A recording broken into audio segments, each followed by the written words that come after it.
Before the walls of Jericho crumbled, and before the trumpets of Israel echoed across the promised land, there was a man whose faith had already conquered giants long before any sword had been lifted. His name was Caleb. But who exactly was this man, often overshadowed by Joshua, yet revered for a kind of bravery that didn't come from strength or strategy, but from unwavering trust? To understand Caleb, we must travel far back, not to the days of conquest, but to a generation that wandered, a people uncertain, a time when hope was fragile and the future, a promise spoken but not yet seen. Caleb's roots, unlike many Israelite leaders, weren't clearly tied to the 12 patriarchs. He was known as the son of Jephunneh, but Jephunneh wasn't a name found among the core lineages of the tribes. Some ancient records refer to him as a Kenizzite, descendants of Kenaz, believed by many scholars to be one of the nomadic clans that roamed the southern deserts. If so, this would mean Caleb's family didn't originate from the bloodline of Jacob, but instead became part of Israel through association, not birthright. In a society so deeply shaped by lineage and legacy, this detail is more than a footnote, it's a statement. Caleb wasn't born into the promise. He stepped into it by faith. Despite his uncertain ancestry, Caleb was counted among the tribe of Judah, one of the most prominent and powerful among the Israelites. Whether his family was absorbed through intermarriage or allied themselves during the long march from Egypt, what matters most is that Caleb rose, not because of who his father was, but because of who he believed God to be. By the time Moses chose 12 men to scout the land of Canaan, Caleb was already a man of substance. He wasn't a wide-eyed youth. He was nearly middle-aged, mature, and seasoned by years of wilderness living, a reality that demanded resilience, of both body and spirit. The mission was simple in command, but heavy in implication: spy out the land that God had promised and bring back a report. 12 went in. Only 2, Caleb and Joshua, returned with a heart full of courage. While the other 10 spoke of towering walls, fortified cities, and men of intimidating stature, Caleb saw something entirely different. Where others saw threats, he saw opportunities. Where they spoke of impossibility, he cried out with urgency, "Let us go up at once. We are more than able to take it." His voice cut through the fear like a blade, not because he denied the reality of giants, but because he believed more deeply in the presence of God than in the size of any enemy. This moment would define Caleb's legacy, but what followed wasn't a victory parade. The people sided with fear. Their hearts melted under the weight of uncertainty, and their rebellion cost them 40 years of wandering in the wilderness, a generation condemned to die before ever seeing the land they once feared to enter. Yet, in the middle of that desert, Caleb kept walking. He kept believing. Year after year, he buried friends, endured the same dusty paths, and watched the promise of Canaan stay just beyond reach. But he never turned bitter. He never forgot the hills he had once walked as a spy. He never stopped trusting the word God had spoken through Moses, that one day he would inherit that very land. The desert has a way of revealing a person's core. It strips away the noise, the comfort, the distractions. For Caleb, those 40 years weren't wasted years. They were proving grounds. As the days turned into decades and the tents of Israel shifted from place to place, the promises of God became his only constant. While others grew weary and even Moses would not cross into the land, Caleb's spirit remained steady. He wasn't chasing power or recognition. He was holding on to a single sentence spoken years earlier when everyone else had given up. That kind of focus, pure, unmovable faith, is rare. What's more incredible is that Caleb never used his righteousness as a reason to complain. He had every right to feel cheated. He had believed, he had stood up when no one else would. And yet, because of the fear of the majority, he too was forced to wait. But he didn't isolate himself or form factions or whisper rebellion in secret tents. He stayed with the people, walked among the doubters, and quietly watched the calendar change as one generation passed and another began to rise. His strength was not just physical, it was deeply spiritual. When the day finally came and the people of Israel crossed the Jordan River into the land of Canaan, Caleb was not a young warrior anymore. He was well into his 80s, an age when most would be content to rest, reflect, and let others carry the burden of war. But Caleb was different. He didn't ask for comfort. He didn't request a valley or a place already conquered. He asked for the mountain, the same mountain he had seen all those years ago, the one that had burned itself into his memory, Hebron. But this wasn't just any mountain. It was the home of the Anakim, the very giants that had made the spies tremble in fear. Caleb didn't forget them.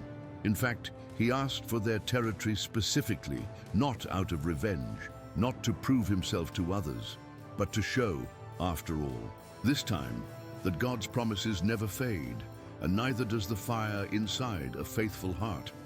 He approached Joshua, now leader of the people, with words that didn't sound like those of an old man.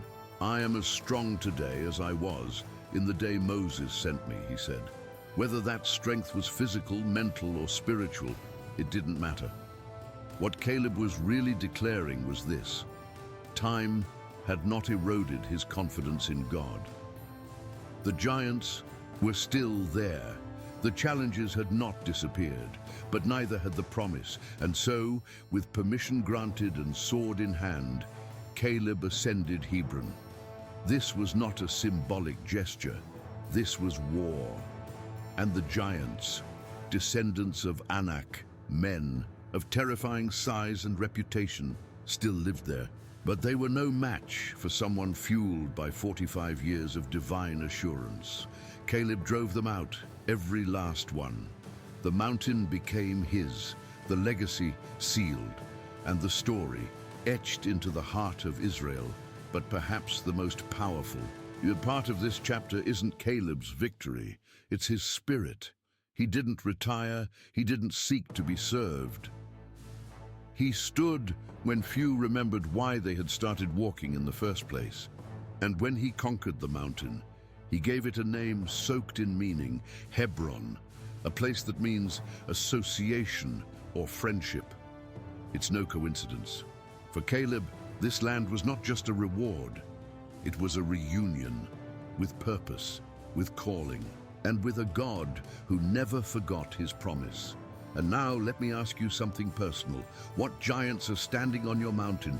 What promises feel like they've been delayed so long you're not sure they're still real? Caleb's story isn't just history, it's a mirror.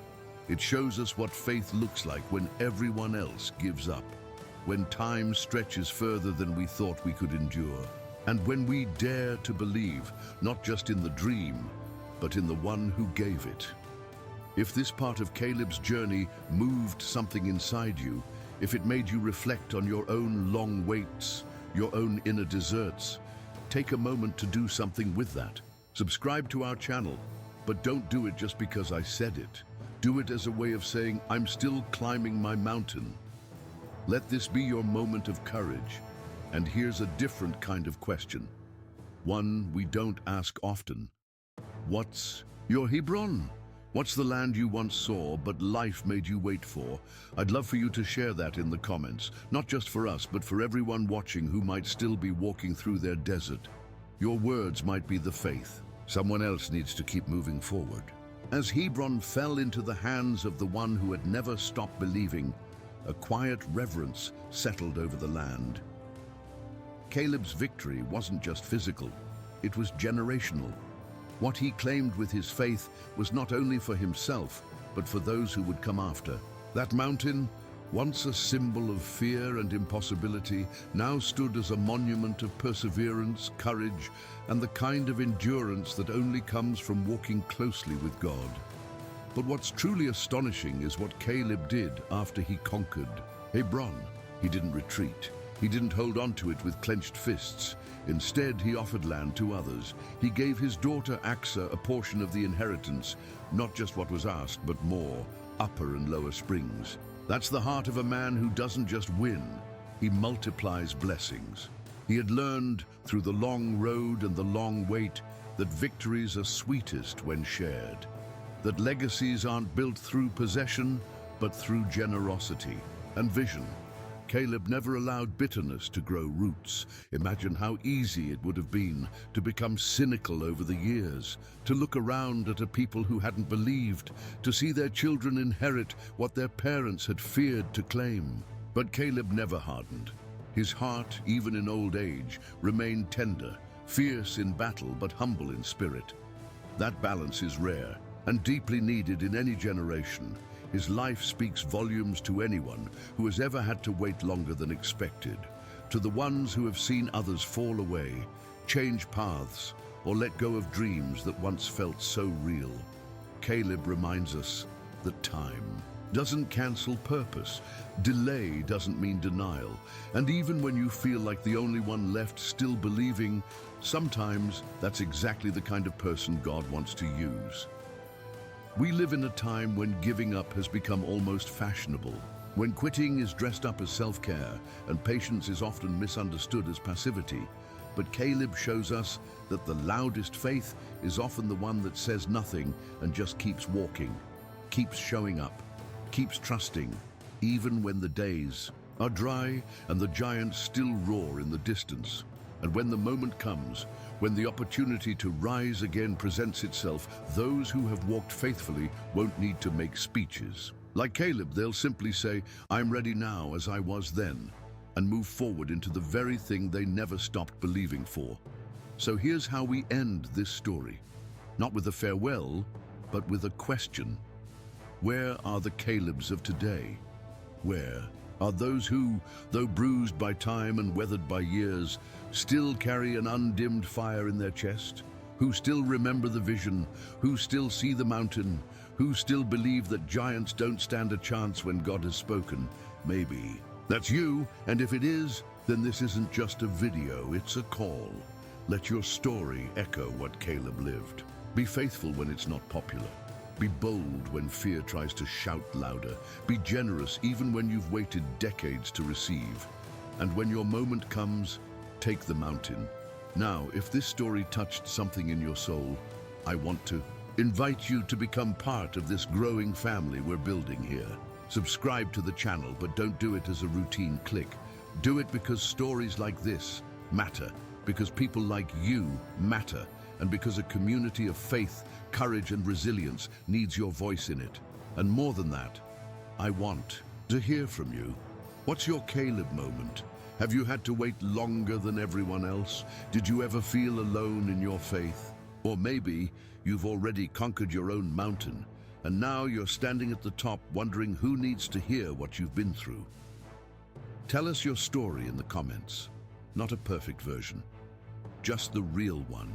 The journey, the fear, the breakthrough, or even the part where you're still waiting. Let this be a space where honesty leads to healing, and where your words become fuel for someone else's climb. And if you learned something new today, if Caleb's life shifted your perspective or gave you courage for what's ahead, share that too. Let's build something beautiful here together. You are welcome, you are seen, you are part of this, and don't forget the mountain still stands, but so do you.